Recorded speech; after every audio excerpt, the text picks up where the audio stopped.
Mom backed out of my wedding claiming she was too sick to walk me down the aisle.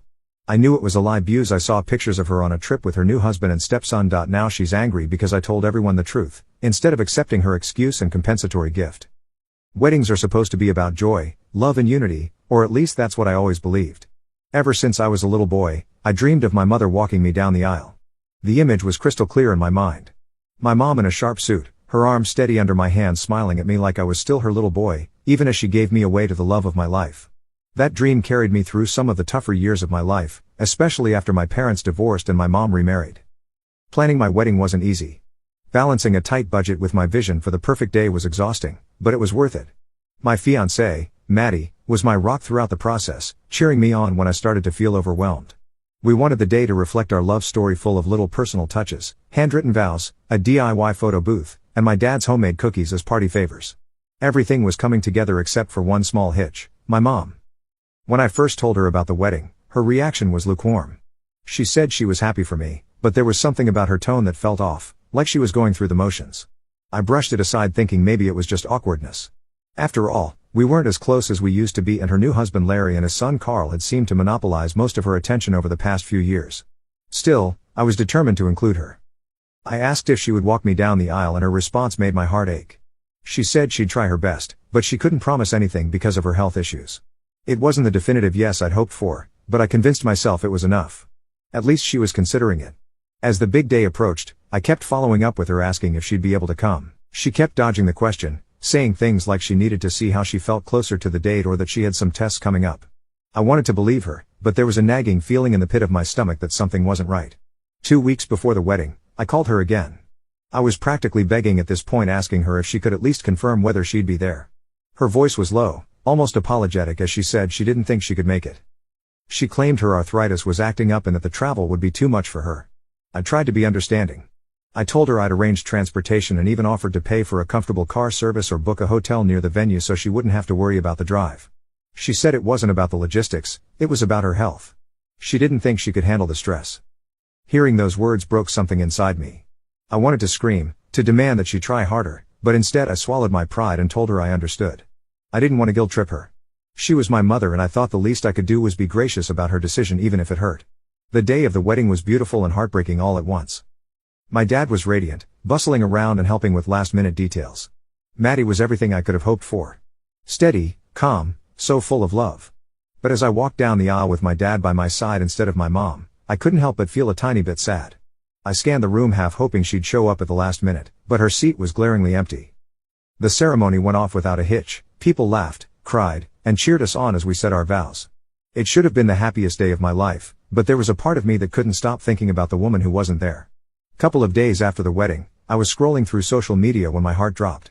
There she was, my mother, the woman who was supposedly too sick to travel, posing on a sunny beach with Larry and Carl. The caption read something about a family getaway, complete with heart emojis and hashtags about bonding and relaxation. I stared at the photos, my hands trembling. There she was, grinning from ear to ear, holding a fruity drink in one hand and giving a thumbs up with the other. Larry looked like he was having the time of his life, and Carl was posing in new swim trunks, carefree and happy. It wasn't just one photo. There were dozens. Pictures of them on a yacht, eating at fancy restaurants, exploring scenic hiking trails. All of it was during the same weekend as my wedding. The betrayal hit me like a freight train. It wasn't just that she hadn't shown up, it was that she had lied to me, concocting some excuse about her health while she was off enjoying a vacation with her new family. The tears came before I could stop them. I felt like a fool, bending over backwards to accommodate her, believing her excuses and even defending her when others questioned her absence. She hadn't just let me down. She had chosen them over me. It made it clear where her priorities lay. I showed the photos to Maddie, who was just as furious as I was. She held me as I sobbed, whispering words of comfort, but it did little to ease the ache in my chest. My mom hadn't just missed my wedding, she'd actively avoided it, choosing to spend that time with people who hadn't been in her life nearly as long as I had. For days, I debated whether to confront her. Part of me wanted to call her out, to demand an explanation, but another part of me was too exhausted to fight. I kept replaying our conversations in my head, analyzing every word she'd said, trying to figure out how I hadn't seen through her lies. I didn't know what to do. Update 1. I wasn't sure how to process it. My emotions oscillated between anger and sadness and sometimes an unsettling numbness. Maddie encouraged me to talk about it, but every time I tried the words stuck in my throat. How do you explain to someone that your own mother made you feel disposable?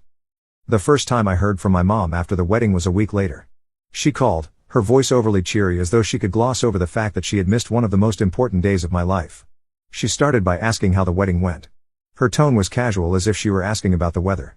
I gave her a clipped response saying it was fine, but I didn't elaborate. I didn't owe her a detailed recount of a day she chose not to be a part of. Then she said she wanted to give me a gift. She said she felt bad for missing the wedding and wanted to make it up to me.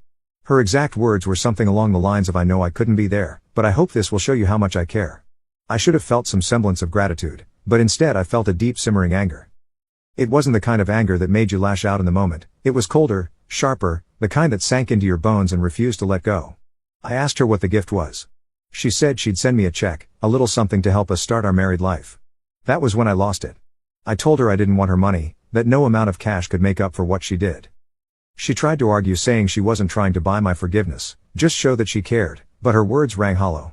If she cared, she would have been there. If she cared, she wouldn't have lied to me.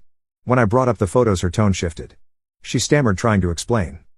She said the trip was planned last minute, that Larry had booked it as a surprise and she didn't know how to say no. She tried to justify it, claiming she didn't realize it conflicted with the wedding until it was too late. The lies only made me angrier. I reminded her that I had called her multiple times, practically begging her to come, and she had let me believe her health was the issue. She had let me feel guilty for even asking while she was off sipping cocktails on a beach. She tried to shut me up by saying it wasn't what it looked like, that the trip was a family obligation. That word obligation set me off. I asked her if she thought walking her only son down the aisle wasn't also a family obligation. The silence on the other end of the line was deafening. Then she said something that truly broke me. By the end of the call, I was drained. She kept trying to smooth things over, but I told her I needed time and hung up. The check arrived a few days later. It was tucked into a Hallmark card with a generic message about love and happiness. There was no personal note, no heartfelt apology, just a dollar amount that felt more like an insult than a gesture of goodwill. Maddie asked what I wanted to do with the money. She said, we could put it towards something useful like paying off a bill, saving for a future trip, but I couldn't bring myself to cash it. Every time I looked at the check, I felt a wave of anger and sadness. To me, it wasn't a gift. It was a bribe. A way for her to absolve herself without actually taking responsibility. I decided to return it. I wrote a short letter explaining why. Careful to keep my words measured, I didn't want to lash out or say something I couldn't take back. I simply told her that what I needed wasn't money, it was her presence, her support, and her honesty. And since she couldn't give me those things, I couldn't accept her check.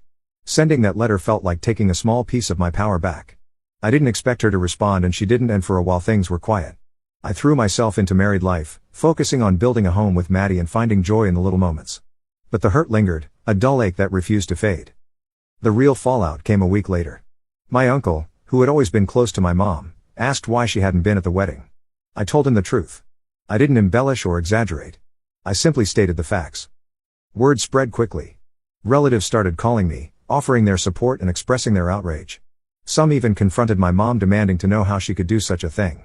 She wasn't happy about it. She called me furious, accusing me of airing our family's dirty laundry. She said I should have kept it private, that I was being vindictive by sharing what happened. I told her I wasn't responsible for protecting her reputation, especially when her actions were the problem. I reminded her that I had given her every opportunity to make things right, and she had chosen to lie and avoid accountability. The conversation ended with her saying she needed time to think. I knew I couldn't change the past, and I couldn't force my mom to be the woman I wanted her to be. All I could do was set boundaries and protect myself from further hurt. Update 2. A couple of weeks had passed and it seemed like the storm had calmed. The phone calls from concerned relatives had slowed to a trickle, and Maddie and I were starting to settle into a routine in our new life together. The weight I'd been carrying felt a little lighter, and for the first time in what felt like ages I could breathe without feeling constantly suffocated by the past. But just when I thought I could finally move on, my mother showed up at my doorstep unannounced. It was a Sunday morning. Maddie had gone out for a run and I was curled up on the couch reading a book and savoring the quiet solitude. The doorbell rang, breaking the silence. My heart sank before I even opened the door. When I saw her standing there, emotions I hadn't dealt with in weeks resurfaced. Anger, sadness, a sharp aching disbelief. There she was, my mother, the woman who had failed me, standing at my doorstep like she had every right to be there. She looked different, smaller somehow. Maybe it was the guilt I could see weighing on her, or maybe it was that for once I wasn't looking at her through the lens of blind devotion. She wasn't my larger-than-life mother in that moment. She was just a woman, vulnerable and flawed. Her shoulders were slumped, her eyes uneasy as if she knew she didn't belong there. She asked if we could talk, and her voice was subdued, lacking the bravado she'd always carried before. I hesitated. Every instinct told me to slam the door in her face and protect my peace. But something inside me, A lingering sense of duty or curiosity made me step aside. I motioned for her to come in. She hesitated for a moment before walking in, sitting awkwardly at the edge of the couch like she was afraid of taking up too much space. I couldn't help but notice the shift. I was no longer a child waiting for my mother to show up and make everything right. I was an adult, and for the first time I felt like I held the power in this relationship. This wasn't a mother-son conversation anymore. This was a reckoning. She started with an apology, saying she regretted missing my wedding and admitting she'd handled everything poorly. Her words sounded rehearsed, and I could tell she was trying to make it sound like she understood blending families, how Larry had pressured her to prioritize his son, and how she felt torn between two worlds. I listened, my arms crossed tightly across my chest, not out of defensiveness but because it was the only way I could keep myself from losing control. I didn't interrupt her, not at first, but inside I was seething. Her excuses didn't move me, not even a little. In fact, they only made me angrier. She wasn't owning up to anything. She was deflecting, trying to share the blame with everyone but herself. When she finished, she looked at me expectantly, as if waiting for me to absolve her, to tell her that I understood, but there was no forgiveness coming from me, not today, not ever. I told her I heard what she was saying, but I needed her to understand something. It wasn't just about the wedding, it was about a pattern of behavior that went back years. She'd always put other people ahead of me, Larry, his son, even her own pride, and had always tried to make excuses for her, tried to understand, but I couldn't do that anymore. She started to interrupt, but I held up my hand, silencing her. I wasn't finished. I reminded her that she lied to me, telling me she was too sick to be there for me on one of the most important days of my life. Then she tried to cover it up with a check, as if my feelings could be bought. Did she have any idea how that made me feel? Like I was worth less than a vacation, less than a lie? She looked away, her jaw tightening, but I could see the faintest glimmer of guilt in her eyes. For a moment, I thought she might apologize, but instead she doubled down on her defense. She told me she didn't mean to hurt me, but I had to understand she was in a difficult position. Larry was putting pressure on her to prioritize his son. I cut her off, telling her this wasn't about Larry, this was about her. She made a choice. She chose him and his son over me, and she'd been doing it for years. She always chose everyone else, and I was always left behind. At some point, she needed to take responsibility for that. The words hung in the air, and for a long moment she said nothing. I thought maybe she'd finally see the truth. But when she spoke again, her voice was defensive, as if she were the one wronged. She told me she'd always tried to do right by me. Maybe she made mistakes, but she was only human. I acted like she was some kind of villain, but she had done the best she could. I shook my head. Her best wasn't good enough. If she couldn't see that, then maybe she wasn't ready to have this conversation. She stood up abruptly, her face flushed with frustration. She said she came here to make things right, but it seemed like I wasn't interested in hearing her out. I stood up too, my heart pounding, told her I'd been hearing her out my entire life. All it had gotten me was disappointment. If she wanted to make things right, she had to start by being honest with herself. Until then, there was nothing more to say. She turned and left, slamming the door behind her. When Maddie came home, I told her everything. She listened quietly, nodding, her expression a mixture of sympathy and barely contained anger. She said I'd done the right thing and that setting boundaries was crucial even if it hurt. Her support meant everything to me at that moment. Update 3. The next day my uncle called and he told me my mother had gone to his house after leaving mine, unloading all her frustrations. She told him I was being unreasonable, holding a grudge, refusing to let her make amends. A fresh wave of anger hit me. It wasn't enough for her to hurt me. Now she was trying to paint herself as the victim. That's when I made a decision. I needed to take control of the narrative I posted on the family group about to fall out. My mom was furious when she found out, but at that point, I didn't care anymore. I was done letting her control this story. I laid it all out, every line, every excuse, every broken promise. I told them about the wedding, the fake health issues, the photos and the check. I explained how her actions had made me feel and why I had chosen to set boundaries. To my surprise, most of my relatives were supportive. They admitted they had seen how my mother had been prioritizing her new family over me, and they agreed that her actions were hurtful. My mother, of course, was livid. She accused me of trying to turn the family against her, of airing our private issues for everyone to see, but I stood firm. This wasn't about revenge. This was about accountability. She'd spent years avoiding it, but I was done enabling that. If she wanted to fix this, she needed to take a hard look at herself. In the days that followed, I received messages from relatives who previously didn't know about the situation expressing their support. Some even told me they confronted my mother, urging her to make things right. Whether or not she would listen, I didn't know. But the burden was no longer mine to carry. Update 4. When I saw Larry's message, my blood boiled. The audacity, the complete lack of empathy. I stared at the screen, reading his words again and again as though hoping they'd change, but no. It was just another attempt to paint my mother as the victim. Another guilt trip packaged in polite language, and he was telling me I should be grateful for my mother's attempts at reconciliation, as though her attempts to buy her way back into my life could somehow make up for years of abandonment and vacationing on my wedding. Maddie could see the fury building in me, and she came over to read it too. She shook her head in disbelief. This is insane. She's acting like your mom hasn't done anything wrong. I stood up. He's just like her, I said, my voice cold. Another one of her replacements. That was it. The word that felt like it fit perfectly. Replacement. Larry wasn't just playing the role of the dutiful stepfather, he had become the perfect image of what my mother wanted, someone who didn't challenge her, who never questioned her actions, a man who just slotted himself into the role my father once occupied, right alongside her new son. It made my stomach churn, the thought of him and his son trying to replace me and anyone else who had dared to stand up for themselves. I sat back down, not able to shake the tightness in my chest. I had to respond, but it needed to be done carefully. I took a deep breath, my fingers hovering over the keys, and I typed, letting the truth spill out in every word. I started by calling him exactly what he was, a replacement. I told him that he had swooped in and tried to take my place, and that in doing so he had stolen more than just my mother's attention. He had stolen the chance at a real family for both of us. I reminded him that he wasn't even my mother's first choice. She'd walked away from everything I had once known in favor of this new life, and now he was part of the team that kept her from ever having to face the consequences of her actions. He hadn't just married my mother. He had helped her destroy everything we used to have. I didn't hold back. I told him I had always been the one left in the dust while he was playing house with a woman who had no interest in me. It wasn't even about him anymore, it was about the fact that he and my mother had somehow managed to make me the villain for standing up for myself, for calling out lies, and that was something I could never forgive. Then I went even further. I wasn't about to let him think he had any right to lecture me on what I should feel or how I should handle my mother's actions. I told him with absolute certainty that he would never understand the pain I felt, not until he experienced the same betrayal. I said I hoped that one day his child would feel the same way I did, that they would find themselves standing at a threshold waiting for their mother to show up, only to have her choose someone else. I wanted him to see how cold and indifferent that felt, to know what it was like to be replaced, and to understand what it really meant to have someone you trusted completely walk away from you without a second thought. I told him that only when it happened to him would he understand the magnitude of what my mother had done to me, to us, and I meant every word. I wanted him to feel that pain, the same pain that had driven me to this point of no return. The message was long, but there was no hesitation in my heart as I hit send. I didn't care what he thought of me anymore. I had been patient. I had been understanding, and I had been hurt beyond measure. I wasn't about to allow anyone to rewrite this story or act as if I was the one in the wrong. Not now. Not ever again. Maddie, having read the whole thing over my shoulder, nodded quietly. Well, that should do it. I smiled thinly. Good. He needs to know exactly where I stand. Update 5.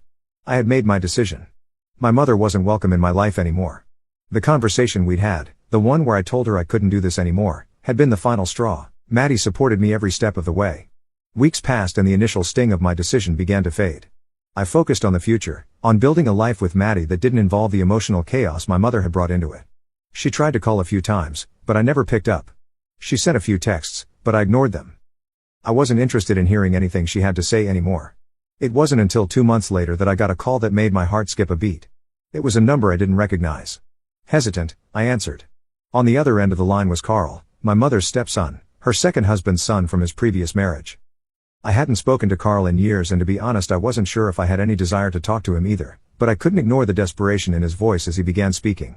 He asked if I knew where his mother was, and I could barely make out his words through the shakiness of his voice. He went on, his words broken, explaining how his mom has suddenly left a month ago. He hadn't heard from her, not really. She'd sent a couple of texts here and there, but nothing substantial. He was frantic, not knowing where she was or what had happened. Then he told me something I wasn't prepared for. This morning his father had received divorce papers. She hadn't even called, just sent the paper. I couldn't help myself. I let out a sharp, bitter laugh. The absurdity of it all just hit me. After everything, after years of excuses and hurt, she was doing this again. But this time it wasn't me she was abandoning. It was Carl and his father, and as much as I hated to admit it, the small part of me felt satisfaction.